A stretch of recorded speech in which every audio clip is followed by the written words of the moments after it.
Stomatološki zahvati ne koštaju malo, nekada pacijenti štede cijeli život i oni moraju jasno znati što ćemo im raditi, u kojem trenutku, što mogu očekivati i od bolova i od neugodnih situacija do onog završnog osmijeha i poboljšanja kvalitete života.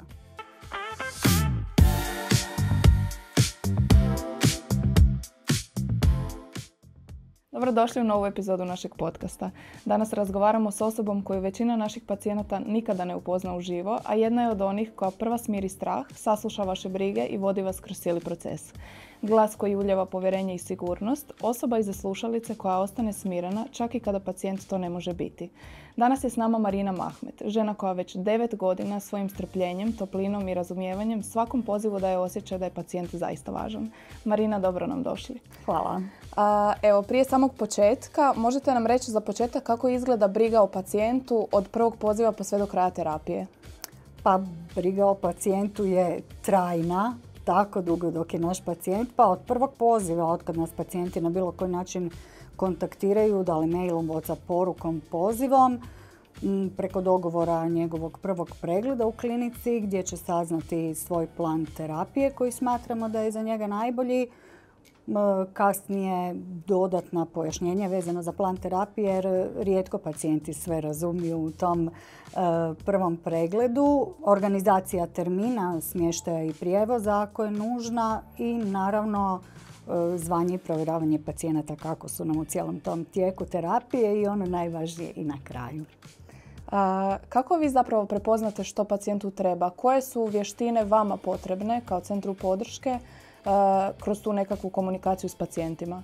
Pa, puno je vještina potrebno, moram priznati, od onih komunikacijskih. Nije nužno, ali je poželjno znanje barem jednog ili više stranih jezika jer nas stvarno kontaktiraju pacijenti iz cijele Europe pa nekad i šire. Velika sposobnost multitaskinga, puno empatije za naše pacijente i široko znanje stomatologije. Koliko je zapravo tim pacijentima bitna nekakva transparentnost? Bilo to o samoj terapiji, cijeni terapije? Pa jako im je bitno. Stavite se u njihovu poziciju.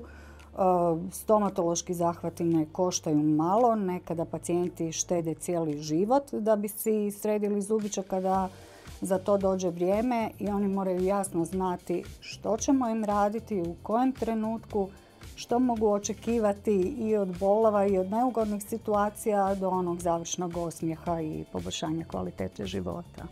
Kako izgleda jedan vaš tipični radni dan? Kako zapravo funkcionira tim centra podrške? Znamo da ga čine predivne žene, jedan kolektiv divnih žena.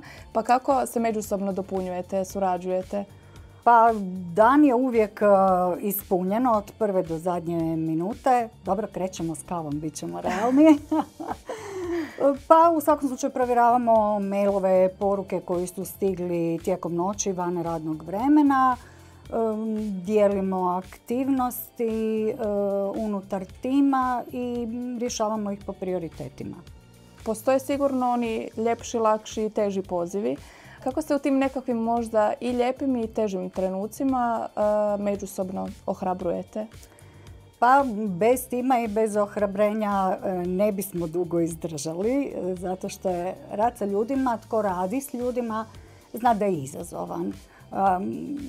Bude tu i osobnih frustracija, bude tu i frustracija zbog bolova, zbog raznih situacija. Bude izazovno, zna biti teških pacijenata i da nema onog trenutka nakon poziva žuži se potuži u vlastitom timu gdje su kolege se susrele barem jednom sa sličnom, ako ne identičnom situacijom. Mislim da bi to bilo jako teško. A ima li neka situacija koja vam je možda posebno ostala u sjećanju? Bila negativna, pozitivna? Pa neka sad izolirana ne, ali recimo sretnemo se sa pacijentima koji nas zovu i traže hitan termin jer ili ih nešto boli, nešto se odcementiralo. Tada objašnjavamo pacijentu da nerijetko nemamo slobodnih termina i da ćemo im se javiti povratno. Imaju osjećaj ko da ih ne shvaćamo u tom trenutku ozbiljno, ali onda kada se termin oslobodi i nazovemo za pola sata 45 minuta slatki su, kaže, stvarno ste mislili na mene, hvala vam. Iznenade se da ste ih zapravo nazvali. Da. Koliko često u toku dana surađujete s doktorima, zapravo, ne znam, zbog dogovora oko terapije? Koji dio procesa tu preuzimate vi, centar podrške, a koji dio se prebacuje možda na doktore? Pa već sam napomenula da je za naše radno mjesto nužno široko poznavanje stvarno stomatologije i godinama upijamo to znanje od naših vrsnih stručnjaka, ali da, ima situacija kada moramo provjeriti neke stvari sa doktorom. Super funkcionira ta komunikacija i u najkraćem mogućem roku pacijentu javljamo povratnu informaciju koja ga je zanimala. A što se desi kada pacijent nakon terapije nije zadovoljan, ako se slučajno pojavi neki problem? Pa može se dogoditi, apsolutno, da li se nisu ispunilo očekivanja pacijenta ili se nešto u međuvremenu dogodilo, da li mu je netko od njegovih bližnjih rekao, ali ja sam mislio da će to izgledati ovako i onako. Naravno da pacijenta naručujemo na kontrolu, nikako ga ne odbijamo. To što je on platio i završio rad ne znači da je tu nužno završila njegova terapija i više ne može doći i popraviti ono s čim nije zadovoljan. Od kud zapravo dolazi najviše pacijenata? Jesu to nekakve preporuke ili...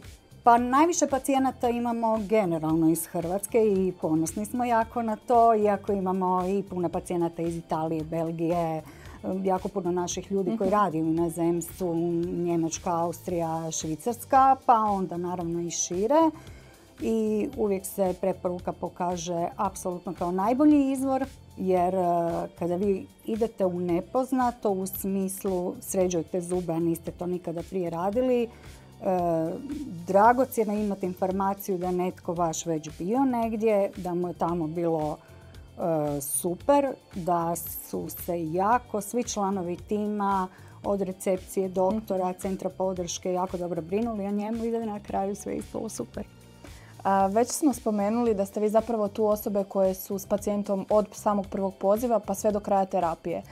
Dosta ljudi ne zna da vi zapravo i nakon terapije kontaktirate te pacijente da provjerite jesu li dobro, kako je sve prošlo. Obavezno. Kako oni na to reagiraju jer to nije baš uobičajeno. Pa da, znaju često reći, pa vas zanima i kako sam sada na kraju, apsolutno. Budu dirnuti našom pažnjom, nerijetko se zahvaljuju na brizi, masu puta čak u smislu pa i niste trebali zvati, ali evo baš i lijepo da jeste. Vjerujem da im je to zapravo da se šokiraju pozitivno, da se iznenade na to.